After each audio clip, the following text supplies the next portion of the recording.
नमस्कार YT family. आज आपण जो पदार्थ बनवणार आहोत ह्या दोन्ही पदार्थाच्या स्वमधुर मिलनाने अगदी अप्रतिम असा हा पदार्थ तयार होतो पहा.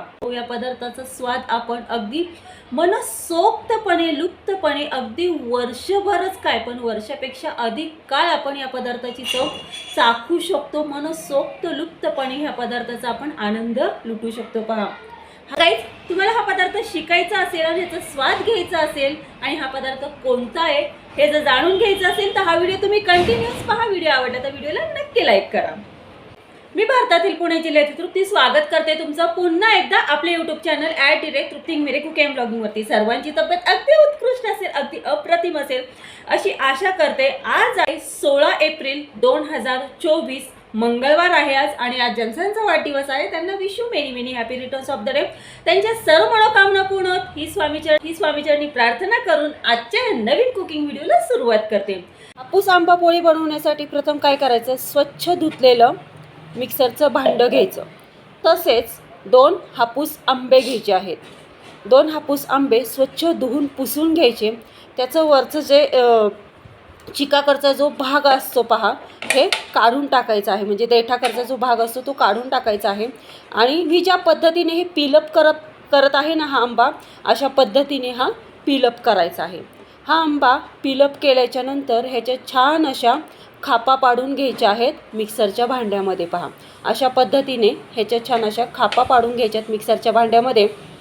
आणि ह्याचा आहे ना मँगो पल्प बनवायचा आहे. म्हणजे ह्या आंब्याच्या गराच्या ह्या छान असा रस करायचा आहे. पण ह्या रसामध्ये कोणतंही पाणी ॲड करायचं नाही किंवा दूधसुद्धा ॲड न करता आंब्याचा गर छान असा मिक्सरला फिरवून घ्यायचा आहे पहा. अशा पद्धतीने आपण हा मँगो पल्प ब्लेंड करून घेतला आहे मिक्सरला. आता काय करायचं, एक असं ठराविक मेजरमेंट घ्यायचं. 1 कप घ्यायचा किंवा वाटी घ्यायची. त्या वाटीमध्ये हा आंब्याचा गर म्हणजे मँगो पल्प काढून घ्यायचा आहे पहा. आपला हा एवढा असा मँगो पल्प निघालेला आहे. 2 हापूस आंब्यांचा हा जवळजवळ 150 ग्रॅम निघालेला आहे पहा. तर आता काय करायचं, 150 ग्रॅम हा निघालेला मँगो पल्प आहे. हा एका सूप पॅनमध्ये गॅस सुरू करून एका सूप पॅनमध्ये काढून घ्यायचा आहे. सूप पॅन पण नॉनस्टिक हवं, ट्रायप्लाय किंवा आपल्या स्टीलचं नको आहे, नॉनस्टिकच घ्या. म्हणजे ह्याच्यामध्ये व्यवस्थित असा हा गर शिजून निघतो पहा. ह्या गरामध्ये मी थोडंसं केशरसुद्धा ॲड केलेले आहेत. तसेच वेलची पूड ॲड केलेली आहे. आता ह्याच्यामध्ये आपल्याला साखर ॲड करायची. आता मी ह्याच्यामध्ये टोटली साखर 100 ग्रॅम ॲड केलेली आहे. पण 100 ग्रॅममधली थोडीशी पहिली ॲड करून म्हणजे पहिली थोडीशी किती, जवळजवळ 80 ग्रॅम प्रथम पहिल्यांदा ह्या गरामध्ये साखर ॲड करून हा गर छान असा 5 मिनटं छान असा मंद आचेवरती शिजून घेतलेला आहे पहा. 5 मिनटं मंद आचेवरती हा गर शिजून घेतल्याच्या नंतर पुन्हा याच्यामध्ये साखर ॲड केली आणि हा गर छान असा हलवून घेतलेला आहे मंद स्लो गॅस करून. त्याच्यानंतर हा गर शिजताच आपल्याला काय करायचं आहे, प्लेटला आहे ना छान असं तूप ग्रीस करून घ्यायचं आहे पहा. प्लेटला तूप ग्रीस करून घेतलेला आहे. एकीकडे आपला अशा पद्धतीने हा मँगो पल्प म्हणजेच आंब्याचा गर छान असा 5 मिनटं शिजून छान असा तयार झालेला आहे. गॅस बंद केलेला आहे. आता आपल्याला काय करायचं आहे, ज्या प्लेटला आपण तूप ग्रीस करून घेतलेला आहे त्या प्लेटमध्ये हा आंब्याचा गर म्हणजेच मँगो पल्प ओतून घ्यायचा आहे आणि पूर्णपणे असा सगळीकडे पसरवून घ्यायचा आहे. इथे ही हापूस आंबा पोळी बनवण्यासाठी आपण 2 हापूस आंबे घेतलेले आहेत आणि या 2 हापूस आंब्यासाठी आपण जवळजवळ टोटल 100 ग्रॅम साखर यूज केलेली आहे पहा. तर हे मेजरमेंट परफेक्ट आहे ही आंबा पोळी बनवण्यासाठी. तर पहा अशा पद्धतीने आपण ही आंबा पोळी तयार केलेली आहे. आता ही आंबा पोळी तुम्ही फॅन खाली किंवा उन्हामध्ये सुद्धा तुम्ही छान पद्धतीने सुकवू शकता. आता मी ही रात्रीची करत आहे त्याच्यामुळे रात्रभर मी ही फॅन खाली ठेवली. आता सकाळी इथे मी खिडकीत माझ्या ऊन येतं, इथे खिडकीमध्ये मी सकाळी ही आंबा पोळीची प्लेट ठेवली आहे. आता दुपारी गॅलरीमध्ये ऊन आलं की त्यामध्ये ही आंबा पोळी ठेवली आणि पहा अशा अशा पद्धतीने आपली ही हापूस आंबा पोळी छान अशी तयार झालेली आहे आणि सुकलेली सुद्धा आहे पहा. अशा पद्धतीने पहा, सुकलेली म्हणजे एकदम पण सुकलेली नाही आहे, जवळजवळ 80% ही आंबा पोळी सुकलेली आहे. 20% ही आंबा पोळी सुकायची बाकी राहिलेली आहे.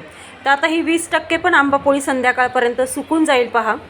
मी आपल्या चॅनलवरती नवीन असाल असेच नवनवीन रेसिपींचे अपडेट पाहण्यासाठी आपले यूट्यूब चॅनल @trycooking मेरे कुकिंग अँड ब्लॉगिंगला लाईक, शेअर अँड सबस्क्राईब करा. तर बघा, अशा पद्धतीने आपली ही हापूस आंबा पोळी पूर्णपणे अशी 100% सुकलेली आहे. आता ही हापूस आंब्यांचे आपण छान असे तुकडे करून घेणार आहोत, म्हणजे चौकोनी असा हा पोळीचे छान असे छोटे छोटे तुकडे करणार आहोत. तर हे अशा पद्धतीने कट करून घ्यायची आहे चौकोनी. तर पहा, अशा पद्धतीने ही आंबा पोळी आपण कट करून घेतलेली आहे. सहज हाताने अशी निघते पहा ही आंबा पोळी. छान अगदी टेस्टी लागते पहा ही आंबा पोळी. तोंडात टाकताच विरघळते पहा ही आंबा पोळी. आणि एक सांगू का, जेव्हा साखर आणि आंबा ह्या दोन्हीचं जेव्हा मधुर असं मिलन होतं ना, त्यावेळेस खरंच ही आंबा पोळी खरंच इतकी सुंदर लागते, इतकी अप्रतिम लागते ना, खूप सुंदर लागते पहा चवीला. आणि ही जशी जशी मुरते ना तसतशी हिचा गोडवा आहे ना खूपच छान असा मधुर होत जातो पहा. पहा वायटी फॅमिली, अशा पद्धतीने आपण ह्या हापूस आंब्यांचा मस्त असा हापूस आंबा पोळी बनवून वर्षभर छान असा हा स्वाद घेऊ शकतो. मनसोक्त अशी आनंदाने असा हा लुप्त उठू शकतो पहा या आंबा पोळीचा. ही आंबा पोळी 1 वर्षापेक्षा सुद्धा जास्त काळ टिकते पहा, इतकी अप्रतिम लागते. अशा पद्धतीने ही तुम्ही हापूस आंबा पोळी केली तर वर्षापेक्षाही जास्त अधिक काळ ही हापूस आंबा पोळी टिकते पहा.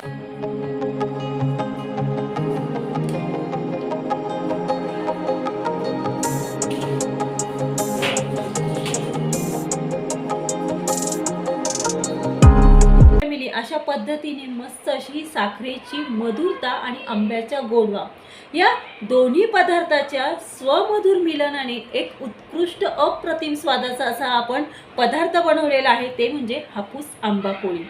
ही हापूस आंबा पोळी आपण वर्षापेक्षा अधिक काळ आपण स्टोर करू शकतो पहा. ही हापूस आंबा पोळी फ्रीजमध्ये सुद्धा राहते, तसेच रूम टेम्परेचरला सुद्धा आपण ही स्टोर करू शकतो पहा. म्हणजे हिला फ्रीजमध्ये ठेवण्याची सुद्धा गरज नाही आहे पहा. आपण फ्रीजशिवाय बाहेर सुद्धा आपण ही हापूस आंबा पोळी सहज अशी ही स्टोर करून ठेवू शकतो आणि अगदी वर्षभर मनसोक्त लुप्तपणे ह्या हापूस आंबा पोळीचा मनसोक्तपणे स्वाद घेऊ शकतो, आनंद घेऊ शकतो. तर गाईज, कसा वाटला तुम्हाला आजचा हा व्हिडिओ? आवडला का तुम्हा सर्वांना? मला कमेंटमध्ये नक्की कळवा. मला कमेंटमध्ये कळवण्याआधी नक्की तुम्ही पण बनवून पहा अशा पद्धतीने ही हापूस आंबा पोळी. तुम्ही ह्याचा स्वाद घ्या आणि घरातल्यांनाही ह्याचा स्वाद घ्यायला द्या. आणि मग मला कमेंटमध्ये कळवा की आज आपण ही दोन्ही पदार्थाच्या स्वमधुर मिलनाने जो एक पदार्थ तयार केलेला आहे हापूस आंबा पोळी, ही तुम्हाला कशी वाटली ते. गाईज, तुम्हाला असेच मस्त चमचमीत झणझणीत रेसिपी शिकायची असतील आणि यांचा स्वाद घ्यायचा असेल तर आपले यूट्यूब चॅनल @trycooking मेरे कुकिंग अँड ब्लॉगिंगला लाईक, शेअर आणि सबस्क्राईब करा. सबस्क्राईब करून ऑल बेल बटन प्रेस करा, म्हणजे जेव्हा माझी कुकिंग अँड ब्लॉगिंगचे व्हिडिओ पोस्ट होतात तेव्हा त्याचे नोटिफिकेशन तुम्हाला येईल आणि असेच मस्त चमचमीत झणझणीत रेसिपी तुम्हाला शिकायला मिळतील आणि त्यांचा स्वादही घ्यायला मिळेल. धन्यवाद. Have a good day. भेटूयात आपण अशाच नवीन रेसिपीसोबत नवीन कुकिंग अँड ब्लॉगिंग व्हिडिओमध्ये. तोपर्यंत सर्वांनी तब्येतीची काळजी घ्या, मस्त खा आणि स्वस्थ राहा. धन्यवाद.